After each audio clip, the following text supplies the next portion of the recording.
तर आज आणलेली आहे मस्तपैकी रानातून हिरवी हिरवी हिरवी हिरवी गार. मी माझं काय काय सांगू तुम्हाला कोथरीम.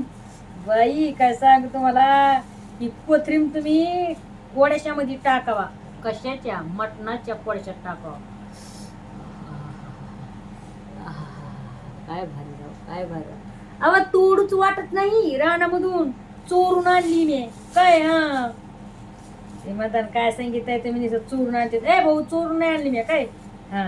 तर अशी मस्तपैकी कोथरीम आणलेली मी. खरं सांग काय चोरूनच आणली. तर ही भारी कोथरीम टाकून मी आज काय केलंय, हैदराबादी मटण केलंय. हैदराबादी मटण तुम्हाला माहिती आहे कसं राहते? नाही माहित ना? संगीता प्रोडक्शनवर जाऊन बघा, युट्यूबच्या चॅनेलवर. तर बघू शकताय असं कोथरीम टाकली आणि काय वास सुटलाय कोळशाचा. हा याला म्हणतात कोड्यास. काय म्हणताय तुमच्या, काय करताय तुमच्या ढावाऱ्याला फावऱ्याला धाब्याला. एकच नंबर. तर अशी मस्तपैकी आता मटण भाजी झालेली आहे आपली. चव बघते मी.